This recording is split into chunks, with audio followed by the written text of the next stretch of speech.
Edmund, the brink of a Derby sale is always an exciting time, I'm sure, but is it maybe a little bit extra special this time with the 40th anniversary? I think it is, Gary. We've been building up to this for a few years now. The Derby sale obviously started in 1975 in the RDS under very different circumstances to what we're here today, but it's a bit of a milestone, I think, as regards the company and also the bloodstock industry in Ireland. And have you enjoyed being at the helm to oversee so many of the changes that have got the sale to where it is today? I have, of course. Moving here to Fairyhouse in 1988 was obviously a major step for the company to take.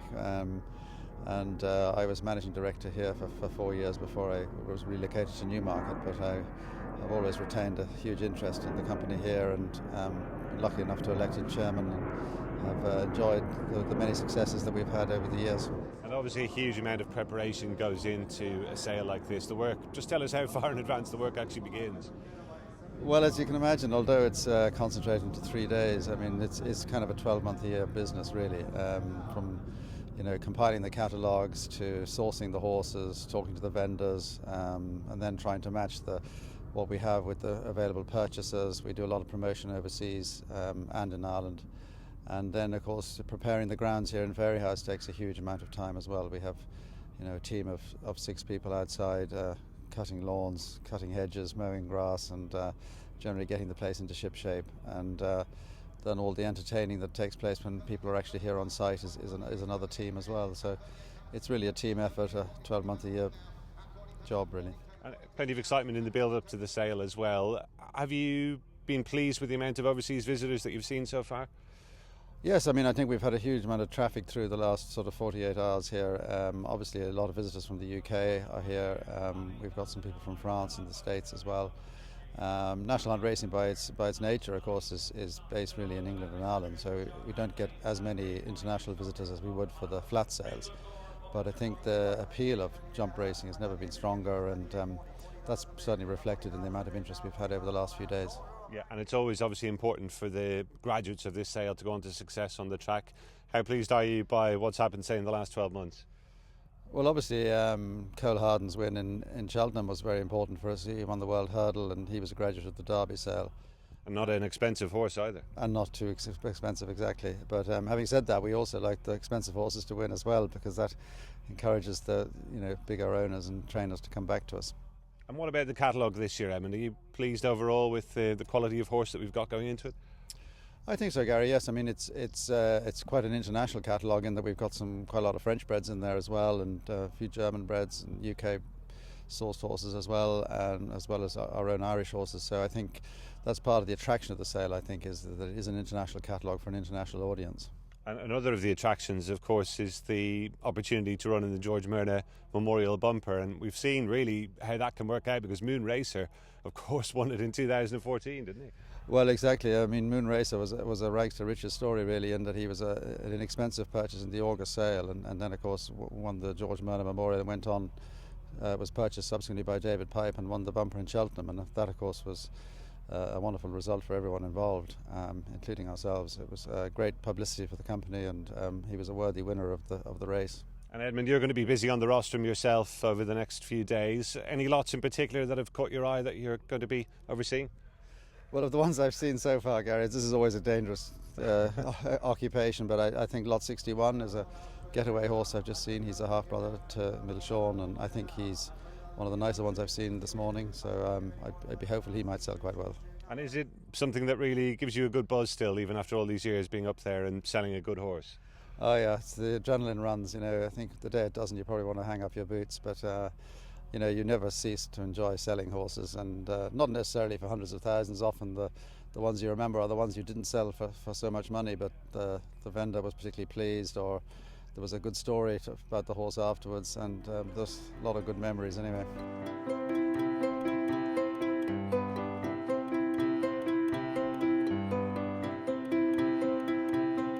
Dick, very exciting time for you. Obviously the first of the 17 horses that you're going to be putting through the ring here coming up. It's lot number 19. How are you feeling right now?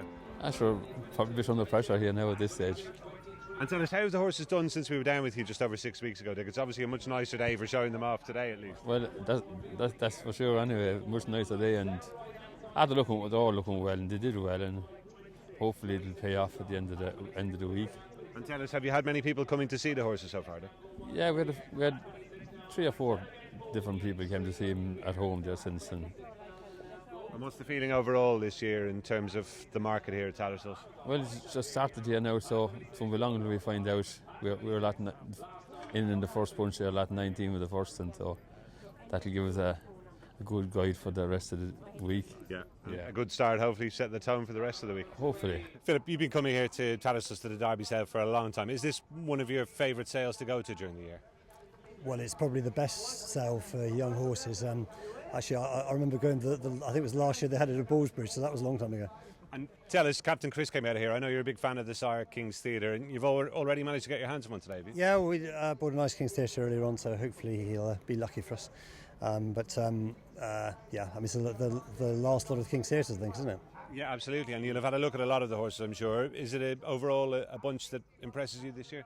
Like always here, I mean, they've picked out the best to come here. So, yeah, I mean, I won't say the best, not necessarily the best racehorses, but the ones with a better conformation and pedigrees anyway. And what about the competition? Is it as tough as ever to get your hands on these horses? I think so. I mean, the RS will say that we're going to be better off because of the euro difference. But when I'm looking at the screen, I'm looking at what it is in sterling, not what it is in euros. So. And a pretty tiring week as well. 3 days now, obviously. You're on your feet a long time, aren't you?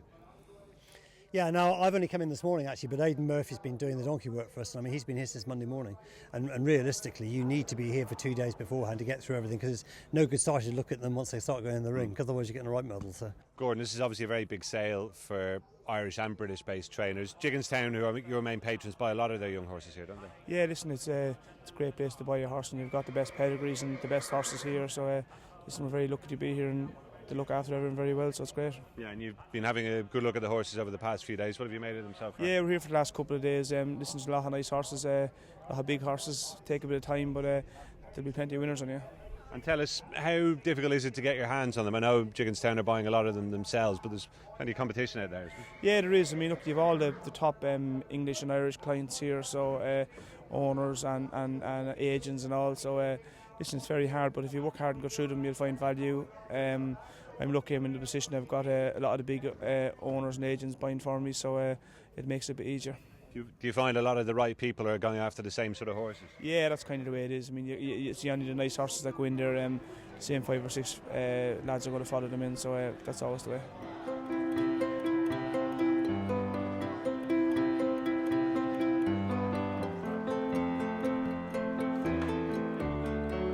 Take 95,000 for the King's Theatre. Is that a good result? You happy, man? I am happy, yeah. Good result.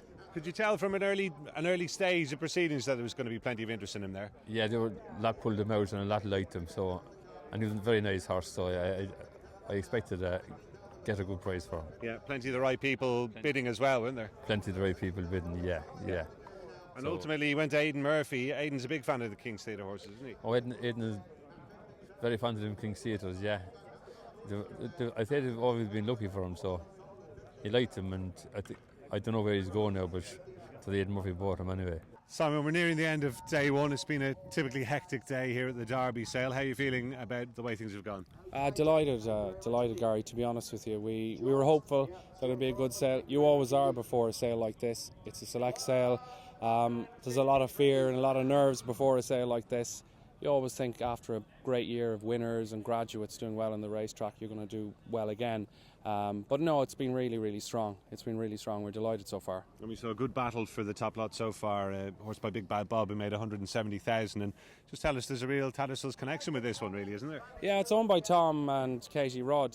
Tom, of course, ex-national hunt jockey who works for us here, and he does a huge amount of work for us on the road in terms of inspecting these horses. So, and Katie, of course, his wife as well. So they're more and more active in through their Busherstown Stables connection. And no, delighted for them. It was wonderful. And the two 160,000 lots, I suppose they were expected to make big money, weren't they? The Marteline and the Stowaway.